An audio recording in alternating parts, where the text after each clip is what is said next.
सुर में गाना सीखिए पाधानीसा ऐप के साथ। AI powered personal music teacher from Saregama. সারাদিন রিমঝিম ঝিম কত বৃষ্টি হয়েছে মন জুড়ে। সারাদিন রিমঝিম ঝিম কত বৃষ্টি হয়েছে মন জুড়ে। দিশাহারা কোনো পাতা যেন ঝড়ের মুখেতে গেল উড়ে। চোখের পাতায় এত স্বপ্নে ভিড় হয়নি তো আগে। ভোরের আকাশে আলো দেখে পাখি যেন জাগে।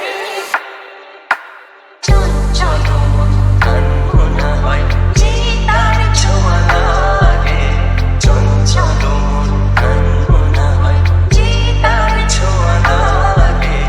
ভোরের আকাশে আলো দেখে পাখি যেন জাগে। চঞ্চল মন আনমনা হয় যে তার ছোঁয়া লাগে।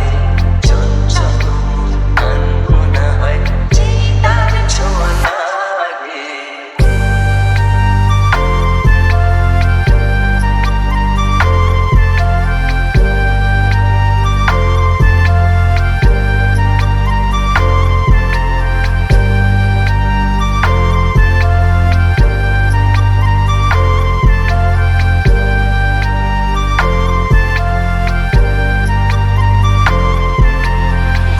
গুনগুন গানে ফুলে এসে বসা ভ্রমরের মতো তার মন। এসে বসে কোন মনে আমি সব কিছু ভুলে গেছি গুনগুন গুন গানে। উজ্জ্বল মন তোলপার ওনার সৃষ্টি চলেছে সেই থেকে। উজ্জ্বল মন তোলপার ওনার সৃষ্টি চলেছে সেই থেকে। বুঝিনি তো ভুল হয়ে গেছে ঝড়ের মেঘেতে মন রেখে। পিঞ্জর ভেঙে উড়বার নেশা এত হয়নি তো আগে। ভোরের আকাশে আলো দেখে পাখি যেন জাগে।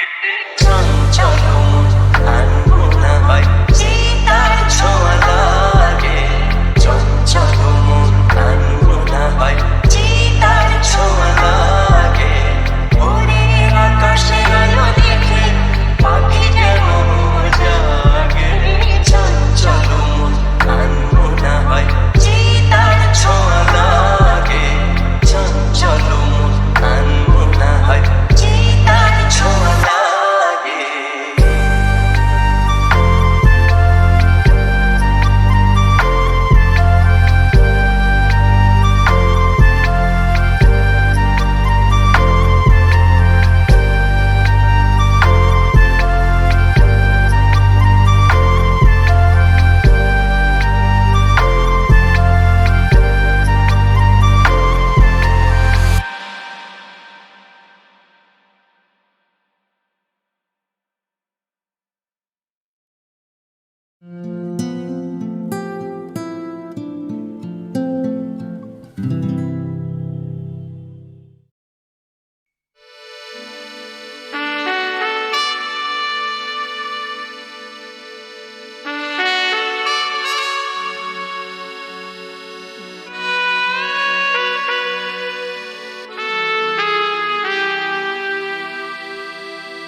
আমি চেয়ে চেয়ে দেখি সারাদিন, আজ ওই চোখে সাগরের নীল।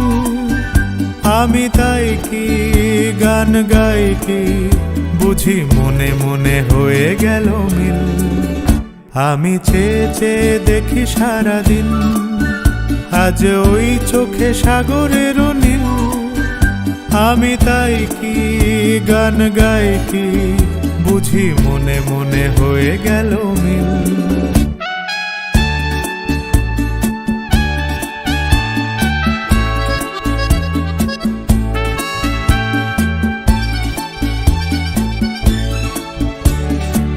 কবরিতে ওই ঝড়ো ঝড়ো কনক চাপা, না বলা কথায় থর থর অধর কাঁপা। কবরিতে ওই ঝড়ো ঝড়ো কনক চাপা, না বলা কথায় থর থর অধর কাঁপা। তাই কি আকাশ হলো আজ আলোয় আলোয় ঝিলমিল। আমি চেয়ে চেয়ে দেখি সারাদিন, আজ ওই চোখে সাগরের নীল। আমি তাই কি গান গাই কি বুঝি মনে মনে হয়ে গেল মিল।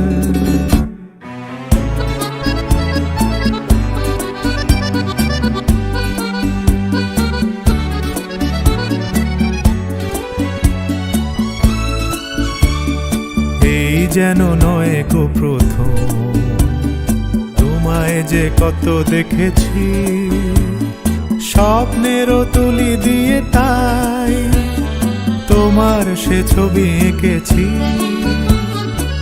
মৌমাছি আজ গুনগুন দোলায় পাখা, যেন এর হৃদয় রামধনু খুশিতে মাখা। তাই কি গানের সুরে আজ ভরে আমার ঋণীকে। আমি চেয়ে চেয়ে দেখি সারাদিন, আজ ওই চোখে সাগরের নীল। আমি তাই কি গান গাই কি বুঝি মনে মনে হয়ে গেল মিল।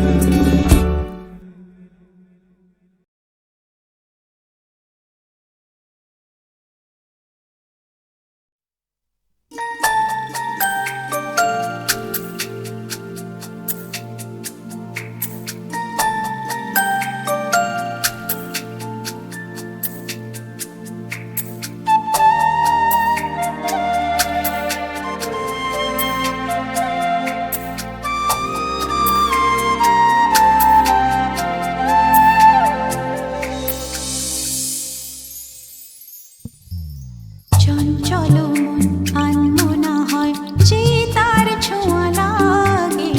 চঞ্চল মন আনমনা হয় যে তার ছোঁয়া লাগে। ভোরের আকাশে আলো দেখে পাখি যেন জাগে। চঞ্চল মন আনমনা হয় যে তার ছোঁয়া লাগে। চঞ্চল মন আনমনা হয় যে তার ছোঁয়া লাগে।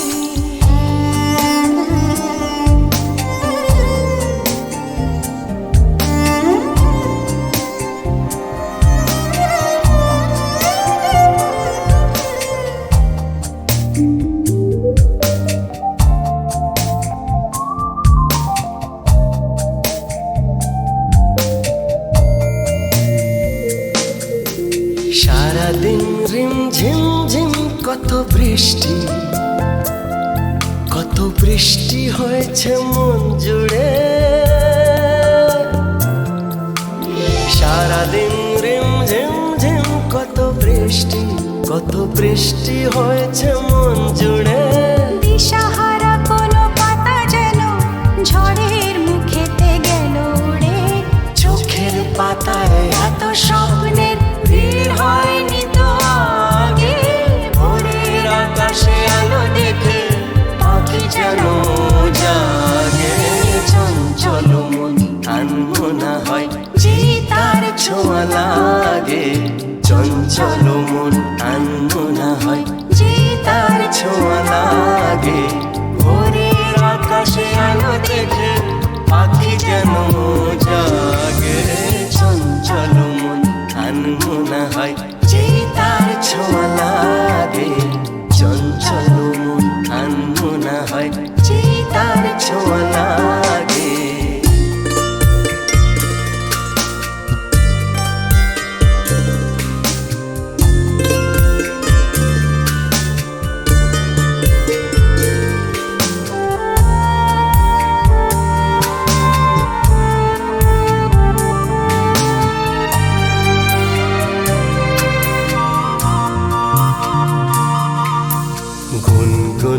গুনগানে ফুলে এসে বসা ভ্রমরের মতো তার মন। এসে বসে কোন মনে আমি সব কিছু ভুলে গেছি গুনগুন গুনগানে। উচ্ছল মন তোল পাড় ওনা সৃষ্টি, ওনা সৃষ্টি চলেছে সেই থেকে। উচ্ছল মন তোল পাড় ওনা সৃষ্টি, ওনা সৃষ্টি চলেছে সেই থেকে। বুঝিনি তো ভুল হয়ে গেছে ঝড়ের মেঘেতে মন রেখে। পিঞ্জর ভেঙে উড়বার নেশা এত হয়নি তো আগে। ভোরের আকাশে আলো দেখে পাখি যেন জাগে। চঞ্চল মন আনমনা হয় যে তার ছোঁয়া লাগে। চঞ্চল মন আনমনা হয় যে তার ছোঁয়া লাগে। ভোরের আকাশে আলো দেখে পাখি যেন জাগে। চঞ্চল মন আনমনা হয় যে তার ছোঁয়া লাগে। চঞ্চল মন আনমনা হয় যে তার ছোঁয়া লাগে।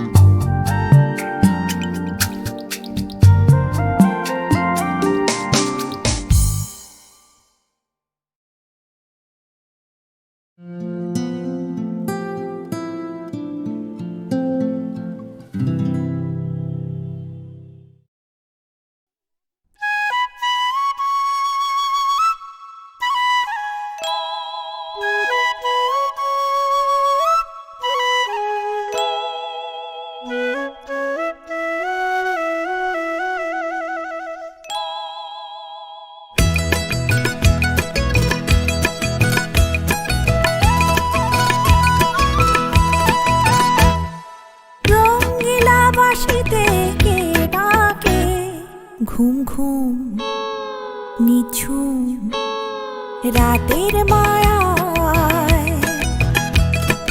রঙ্গিলা বাঁশিতে কে ডাকে ঘুম ঘুম নিঝুম রাতের মায়ায়। চোখ মেলে যাও মেঘো লাজ ভুলে যাও মেঘো। চোখ মেলে যাও মেঘো লাজ ভুলে যাও মেঘো। ডাকে ওই সুরের ভাষায়। ও রঙ্গিলা বাঁশিতে কে ডাকে ঘুম ঘুম নিঝুম রাতের মায়ায়।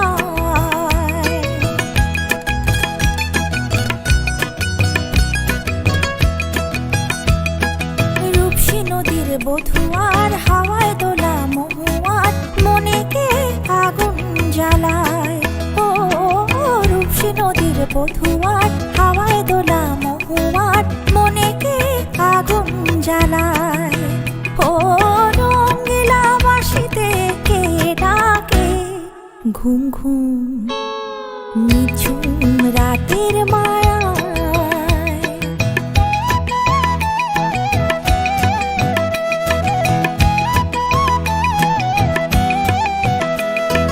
সন্ধ্যা তারা ওই জাগে কৃষ্ণচূড়ার রং লাগে। মনের গোপন কোন রাগে কে জানে কখন রাঙায়। ও সন্ধ্যা তারা ওই জাগে কৃষ্ণচূড়ার রং লাগে। মনের গোপন কোন রাগে কে জানে কখন রাঙায়।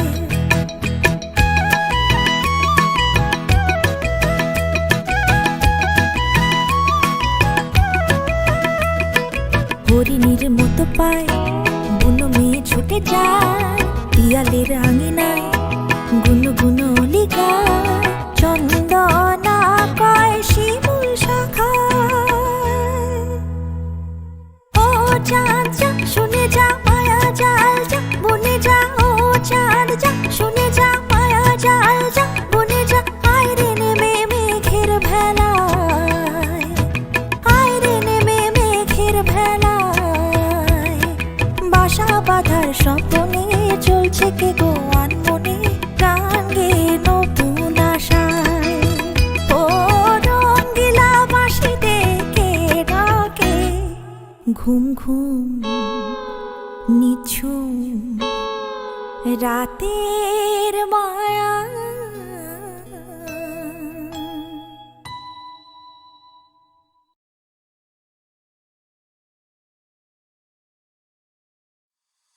তাকিও না, আমি ক্যাবলা হয়ে যাই, আমার চোখের ভাষা যায় হারিয়ে, আমার হৃদয় কাঁপে পরিস্থিতির চাপে, তখন থেকে বোকার মতো দাঁড়িয়ে।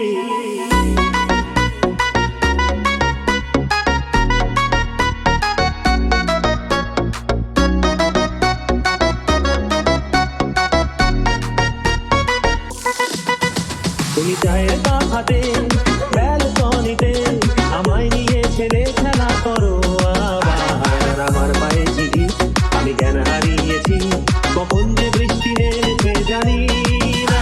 তুমি বৃষ্টি ভিজা না, ঠান্ডা লেগে যাবে, পাগল হলে নাকি আরে আমার কি হবে? তুমি বৃষ্টি ভিজো না, ঠান্ডা লেগে যাবে, পাগল হলে নাকি আরে আমার কি হবে?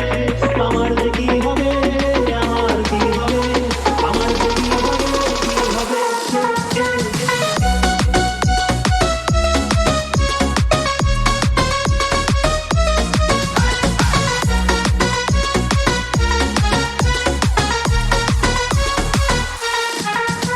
দিশেহারা জীবন আনমনায় মন, একই সর্বনেশে চোখ তোমার হরিণী, আমার প্রাণে শুধু মরুভূমি ধুধু, দেখো না এসে একটিবার রঙ্গিনী। দিশেহারা জীবন আনমনায় মন, একই সর্বনেশে চোখ তোমার হরিণী, আমার প্রাণে শুধু মরুভূমি ধুধু, দেখো না এসে একটিবার রঙ্গিনী। তুমি চশমা পরো না, চোখ ঢেকে যাবে, পাগল হলে নাকি আরে আমার কি হবে? তুমি চশমা পরো না, চোখ ঢেকে যাবে, পাগল হলে নাকি আরে আমার কি হবে? আমার যে কি হবে, আমার কি হবে, আমার যে কি হবে, কি হবে?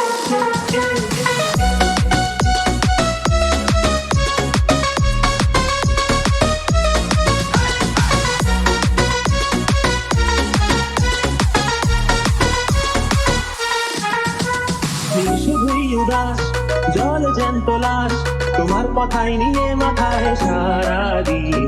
তুমি কেমন মেয়ে দেখো না তাও চেয়ে, হঠাৎ করে ঘরের ভেতরে হও বিলীন।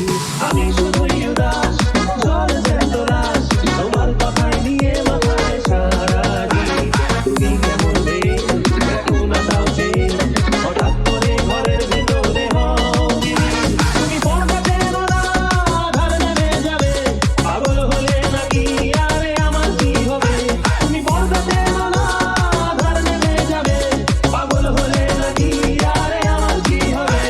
আমার যে কি হবে, আমার কি হবে, আমার যে কি হবে, আমার কি হবে, আমার যে কি হবে, আমার কি হবে, আমার যে কি হবে, আমার কি হবে, আমার যে কি হবে, আমার কি হবে, আমার যে কি হবে, কি হবে?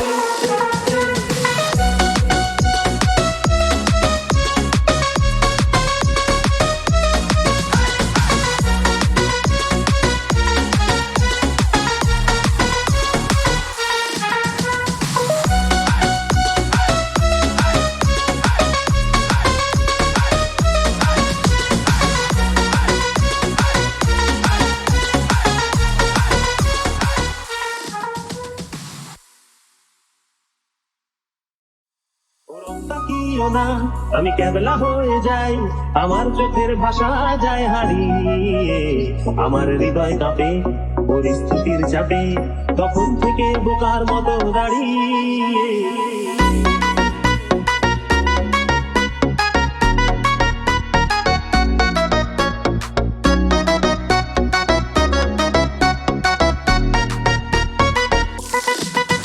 তুমি চায়ের কাপ হাতে ব্যালকনিতে আমায় নিয়ে ছেলে খেলা করো আবার, আমার পায়ে চিঠি আমি জ্ঞান হারিয়েছি, কখন যে বৃষ্টি নেমেছে জানি না।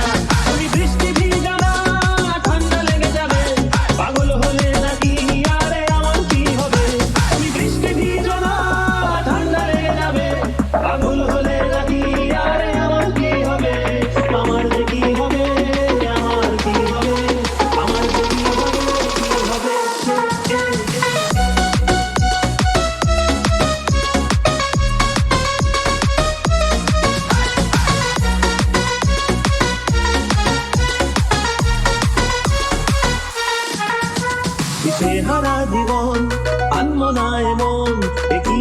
সর্বনে সে চোখ তোমার হরিণী আমার প্রাণে শুধু মরুভূমি ধুধু দেখো না এসে একটিবার রঙ্গিনী মিশে ধরা জীবন আনবো না এমন একই সর্বনে সে চোখ তোমার হরিণী আমার প্রাণে শুধু মরুভূমি ধুধু দেখো না এসে একটিবার রঙ্গিনী তুমি চশমা পরো না চোখ দেখে যাবে পাগল হলে নাকি আরে আমার কি হবে তুমি চশমা পরো না চোখ দেখে যাবে পাগল হলে নাকি আরে আমার কি হবে আমার যে কি হবে আমার কি হবে আমার যে কি হবে কি হবে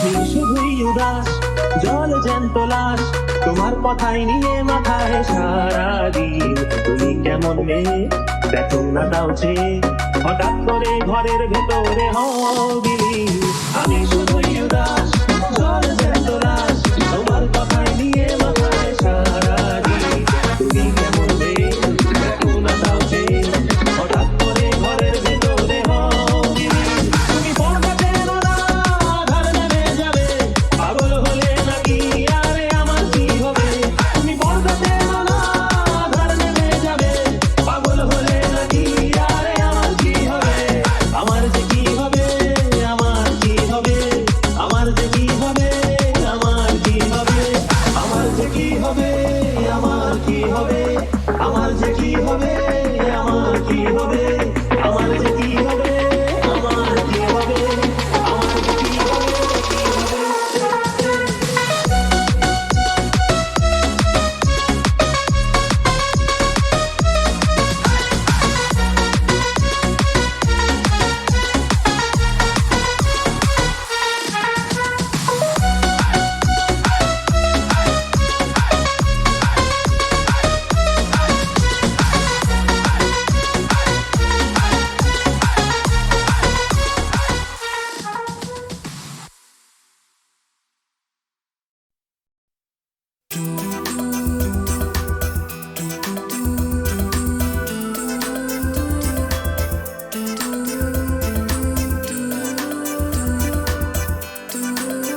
ভোলা মন পথ ভুলো না, চলেছো কার জগতে, পাবে না হাতি বা ঘোড়া, যাবে আজ হাঁটা পথেতে। ভোলা মন পথ ভুলো না, চলেছো কার জগতে, পাবে না হাতি বা ঘোড়া, যাবে আজ হাঁটা পথেতে। ভোলা মন পথ ভুলো না।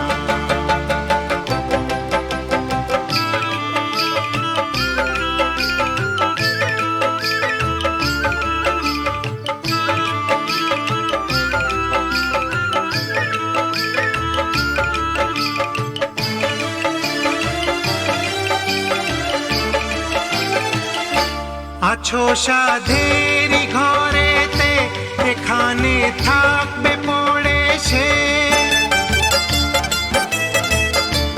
আছো সাধেরি ঘরেতে, এখানে থাকবে পড়ে সে। কেন আর ওই অহংকারে, কেন আর ওই অহংকারে, রেখেছো বুকটাকে ভরে।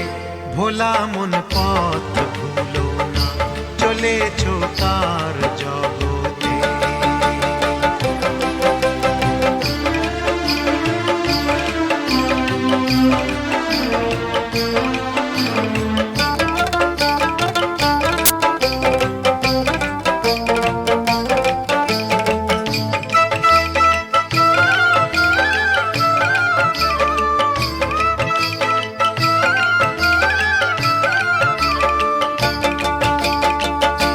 ভালো হও ফল ভালো পাবে, মন্দতে মন্দটাই হবে।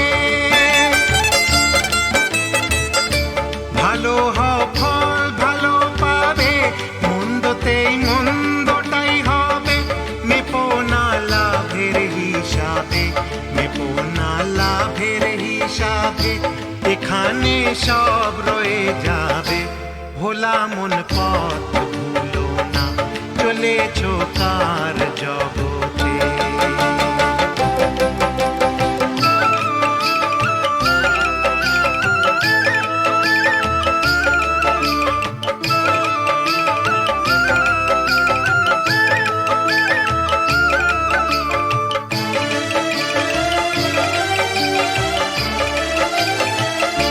শিশুকাল কেটেছে খেলাতে, ও যৌবন খুশির মেলাতে। শিশুকাল কেটেছে খেলাতে, ও যৌবন খুশির মেলাতে। বয়সের ভারেতে কাঁদবে, বয়সের ভারেতে কাঁদবে, এ নিয়ম যুগে যুগে পাবে।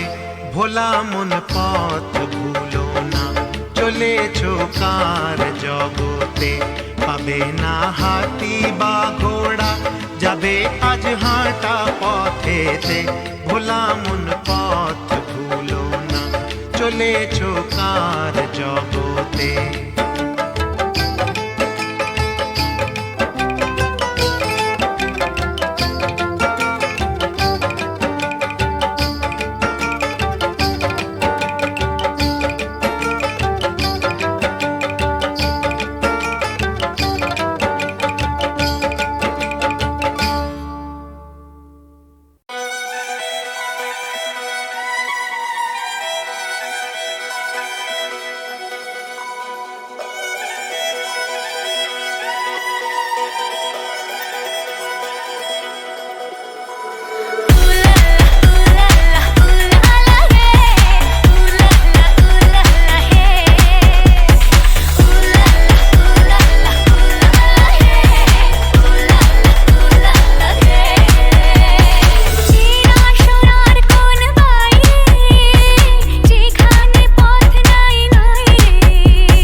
আশ্বিন মাস পড়ে গেছে, আকাশটা দিব্যি ঝকঝকে নীল। কৈলাস পর্বতে অবশ্য শিউলি টিউলি তেমন ফোটে না, তবে এই ঝকঝকে নীল আকাশটা দেখলেই টের পাওয়া যায় এবার মামা বাড়ি যাওয়ার সময় হয়ে এলো। আর মামা বাড়ি মানেই তো দেদার মজা, খাওয়া দাওয়া, সাজগোজেরই বা কত ঘটা। সাজগোজের কথা মনে পড়তেই একটু ব্যস্ত হয়ে পড়ল লক্ষ্মী।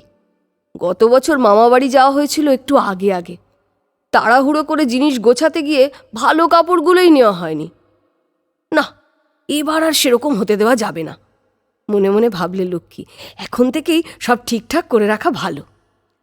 চৌকির তলা থেকে তোরঙ্গটা টেনে এনে গোছাতে বসলো লক্ষ্মী। বাক্সের ভিতর কাপড়গুলো সব সুন্দর পাট করে রাখা। উল্টে পাল্টে দেখতে দেখতে একদম তলা থেকে পছন্দের লাল শাড়িটি বের করে নিয়ে এলো। টুকটুকে লাল রেশমের শাড়ির উপর সারা গা জুড়ে ছোট ছোট সোনালি ফুল, পাড়ে জোড়া ময়ূর।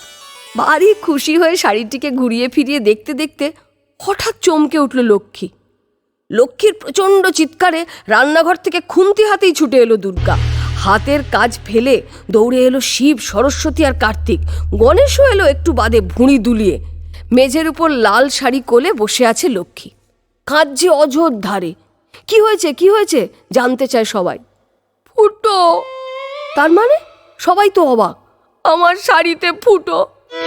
এই দেখো। শাড়িটা তুলে দেখায় লক্ষ্মী।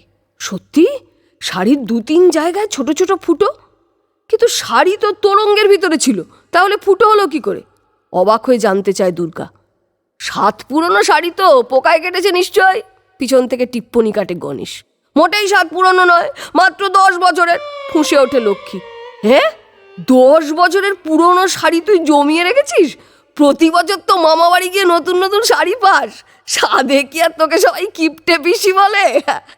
কার্তিকের কথা শুনে হো হো করে হেসে ওঠে গণেশ আর সরস্বতী। অবস্থা সামাল দিতে তাড়াতাড়ি এগিয়ে আসে শিব। আহাপ, অমন করে বলছিস কেন? লক্ষ্মী হলো আমাদের গোছানি মেয়ে, হ্যাঁ, তোদের মতো বাউন্ডুলে নয়। হ্যাঁ, গোছানোর ঠেলায় তো অস্থির, সব কিছুই নিয়ে খালি নিজের ভাণ্ডারে পুড়ে ফেলছে। গণেশের কথা এবার রীতিমতো গনগন করে ওঠে লক্ষ্মী। থাক থাক, তোমাকে আর জ্ঞান দিতে হবে না। দুষ্কর্মটি যে আসলে তুমিই করেছো সে আমি খুব ভালো মতো জানি। আমি করেছি? আমি তোর শাড়ি ফুটো করে দিয়েছি? কি করে রে, গজদন্তের খোঁচায়? হ্যাঁ, বেশি হ্যাঁ হ্যাঁ করে হেসো না।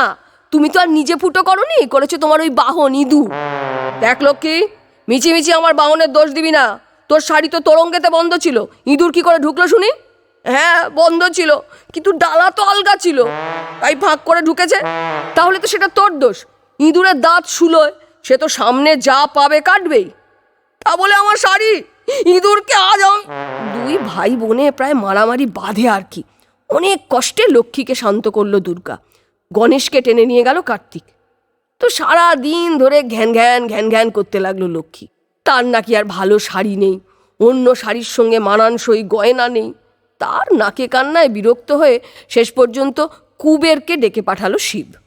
পরদিনই নতুন কাপড় গয়নার পুটলি নিয়ে হাজির হলো কুবের। ভারী সুন্দর একখানা টুকটুকে লাল শাড়ি কেনা হলো লক্ষ্মীর জন্য, সঙ্গে 2-4 খানা গয়নাও। শুধু লক্ষ্মীর জন্য কিনলে সরস্বতীর মুখ হাঁড়ি হবে। পরের দিন আবার তার শাড়িও যদি গণেশের ইঁদুর কেটে দেয়, এই ভয়ে সরস্বতীর জন্য 1 খানা আর দুর্গার জন্যও 1 খানা শাড়ি কিনতে হলো শিবকে। না হোক অনেকগুলো টাকা বাজে খরচ। রেগে মেগে শিব গণেশকে বললে, তোমার বাহনকে বলো দাঁত সামলে রাখতে। আবার যদি কারুর তোরঙ্গে ঢুকে দাঁতের ধার পরীক্ষা করতে চায়, তাহলে কিন্তু বাহন শুদ্ধ তোমাকেও বাড়ি থেকে বের করে দেবো। শিবের বকুনি শুনে তাড়াতাড়ি ইঁদুরকে কোলে নিয়ে সেখান থেকে সরে পড়ল গণেশ। কিন্তু মনে মনে ভারী চটল লক্ষ্মীর উপর। 10 বছরের পুরনো একখানা শাড়িতে ফুটো হয়েছে, তাই নিয়ে আধিক্যে তো দেখো না। এবার এমন জব্দ করবো না। ইঁদুরের সঙ্গে চুপি চুপি পরামর্শ করতে বসলো গণেশ। এদিকে লক্ষ্মীও পড়েছে মহাচিন্তায়। পিঠোপিঠি ভাই বোন বলে গণেশের সঙ্গে তার নিত্যি ঝগড়া। লক্ষ্মীর জন্য গণেশ শিবের কাছে বকুনি খেয়েছে, তাই সে যে শোধ তুলবে এ কথা খুব ভালোই জানে লক্ষ্মী। গণেশের বুদ্ধিও খুব বেশি, তাই লক্ষ্মী ঠিক করে আপাতত রাত্রিরে সে জেগে থেকে নিজের জিনিসপত্র পাহারা দেবে। এদিকে গণেশ আর ইঁদুরও তাদের মতলব ঠিক করে ফেলেছে। লক্ষ্মীর ঘরের কোণে বেতের বোনা একটা সুন্দর ঝাঁপি আছে, তার মধ্যে সোনা রূপার টাকা মোহর যখন যা পায় ভরে রাখে, কিন্তু পুরনো হয়ে যাওয়ায় কয়েকটা জায়গায় ঝাঁপির বেতের বাঁধন আলগা হয়ে গেছে। সেগুলোকে একটু সরিয়ে ভিতরে ঢুকে যাবে ইঁদুর। ব্যাস, তারপর টুকটুক করে খালি হবে লক্ষ্মীর ভাণ্ডার, কেউ টেরটিও পাবে না। যেমন ভাবা তেমনি কাজ। পরদিন রাতেই চুপি চুপি নিজের ঘর থেকে বেরিয়ে দেওয়ালের গর্ত দিয়ে লক্ষ্মীর ঘরে নাক ঢোকালে ইঁদুর। কিন্তু ও বাবা, গ্যাট হয়ে জেগে বসে আছে লক্ষ্মী। তাড়াতাড়ি পিছু হটে সুরসুর করে নিজের ঘরে ফিরে গেল ইঁদুর। সব শুনে গণেশ বললে, ঠিক আছে, কদিন আর জেগে থাকবে, কাল আবার যাবি তুই। কিন্তু ইঁদুর যে এসেছিল সেটা তো টের পেয়েছে লক্ষ্মীও। তাই পরদিন সে বাইরে থেকে গর্তের মুখটি ভালো করে মাটি দিয়ে লেপে পুঁছে বন্ধ করে দিল। পরের রাতে আবার চুপি চুপি বেরিয়েছে ইঁদুর। শুঁকে শুঁকে খুঁজছে গর্তের মুখ, খুঁজে আর পায় না। এদিকে জানলার কাছে বসে মজা দেখছে লক্ষ্মী। এমন সময় গর্ত খুঁজতে ব্যস্ত ইঁদুর হঠাৎ ল্যাজ তুলে চোঁচা দৌড় দিল। কি হলো ব্যাপারটা কিছুই বুঝতে না পেরে চুপি চুপি দরজার খিল খুলে বাইরে এলো লক্ষ্মী। এদিক ওদিক দেখছে। এমন সময় কে যেন বলে উঠল, এপাশ ওপাশ কি দেখছো? এই তো আমি এখানে। লক্ষ্মী অবাক হয়ে তাকিয়ে দেখে গাছের ডালে বসে আছে মস্ত একটা পেঁচা। ফের গুমগুমে গলায় পেঁচা বললে, আমাকে দেখেই পালিয়েছে ইঁদুর, তোমার ঘরে চুরি করার মতলবে ছিল। তুমি কি করে জানলে? জানতে চাইল লক্ষ্মী। আমি সব জানি। কাল যখন তোমাদের ঝগড়া হচ্ছিল তখন গাছের কোটরে বসে ও ঝিমোতে ঝিমোতে সব শুনেছি। রাতে ইঁদুর আর গণেশ পরামর্শ করলো, তাও শুনলাম। তবে তুমি চিন্তা করো না, ঘরে গিয়ে ঘুমাওগে। ইঁদুর যখন একবার আমাকে দেখেছে তখন সারা রাতে আর ঘর থেকে বেরোবে না। এই বলে মস্ত ডানা মেলে নিঃশব্দে উড়ে চলে গেল পেঁচা। পরদিন সকাল থেকেই এদিক ওদিক ঘুরে কলা, পেয়ারা, সফেদা এরকম নানা রসালো ফল জোগাড় করলে লক্ষ্মী। ভাড়ার ঘর থেকে নিয়ে এলো নাড়ু, মোয়া। তারপর সব একটা ধামাতে সুন্দর করে গুছিয়ে নিয়ে রাত একটু বাড়তেই চুপটি করে এসে বসলো বাগানে। এমন সময় হাওয়ায় দুই ডানা ভাসিয়ে দিয়ে ঝুপ করে তার পাশে এসে বসলো পেঁচা। কি হলো, এত রাতে এখানে বসে যে? আজ তো ইঁদুর বাবাজি ভয়ে ঘর থেকে বেরোয়নি। পেঁচাকে দেখে খুশি হয়ে লক্ষ্মী বললে, আমি তো তোমার জন্যই বসে আছি, ফল আর মোয়া এনেছি, এই নাও খাও। ধামাটা এগিয়ে দিল লক্ষ্মী। টপাস টপাস করে দু একটা ফল আর নাড়ু গালে ফেলে পেঁচা বললে, আমি অবশ্য মেঠো ইঁদুর টিঁদুরই বেশি পছন্দ করি, তবে এগুলো ভালো খেতে। তাছাড়া তুমি নিজের হাতে করে এনেছো, ভারী ভালো মেয়ে তুমি। খুশি হয়ে টপাস করে আরেকটা সবেদা মুখে পুরল পেঁচা। সেই সুযোগে লক্ষ্মী টুক করে বললে, তুমি আমার বাহন হও না পেঁচা? সে আবার কি জিনিস? একটা চোখ খুলে জানতে চাইল পেঁচা। কিছু কঠিন জিনিস নয়, আমরা দুজনে একসঙ্গে থাকবো, আমি তোমার যত্ন আত্তি করব, তুমি আমার দেখাশুনো করবে। কোথাও গেলে তোমার পিঠে চেপে হুশ করে উড়ে চলে যাব। ব্যাপারটা মন্দ নয়, এক চোখ বুঝেই বললে পেঁচা। তাছাড়া তোমার সঙ্গে আমার অনেক মিলও তো আছে। ইঁদুর সব কেটে কুটে নষ্ট করে, তাই আমি ইঁদুর দু চোখে দেখতে পারি না। তুমিও ইঁদুর দেখলেই টপ করে খেয়ে ফেলো। পেঁচার ভয়ে রাত্রিরে তো আর ঘর থেকে বেরোনোর উপায় নেই, তাই দিনের বেলাতেই ঝাঁপি থেকে কিছু চুরি করা যায় কি না তা দেখতে চুপি চুপি ওই লক্ষ্মীর ঘরের দরজার নিচের আলগা মাটি সরিয়ে উঁকি মারে ইঁদুর। কিন্তু উঁকি দিয়েই চক্ষু স্থির, চৌকির উপর লক্ষ্মীর কোলে বসে আছে পেঁচা। ঘাড়ের পালকে আঙুল দিয়ে হিলিবিলি কাটছে লক্ষ্মী, আর আরামে ঝিমোতে ঝিমোতে পেঁচা বলছে, দেখো ও বাহন হয়েছি ঠিক আছে, কিন্তু আমি সারাক্ষণ ওইসব ফলমূল খেয়ে থাকতে পারবো না মোটেই। আমাকে কিন্তু ওই ইঁদুর খেতে দিতে হবে। আহা, ইঁদুর তুমি খেও না যত খুশি, কে বারণ করেছে তোমায়? খুশি খুশি গলায় বললে লক্ষ্মী। কি সব বনেছে কাণ্ড! হ্যাঁ, কোনো রকমে গর্ত থেকে মুন্ডুটা টেনে বার করে নিজের ঘরের দিকে দৌড় দিল ইঁদুর। গণেশকে খবরটা দিতে হবে তো। প্যাঁচার গপ্প তো শুনলে, এবার বলো দেখি কার্তিকের মতো কোঁচা দোলানো ফুলবাবুটির কেন পছন্দ হয়েছিল ময়ূরকে? শুধু কি দেখতে সুন্দর বলে? মোটেই না, আসল গল্পটা কিন্তু একেবারে অন্য রকম।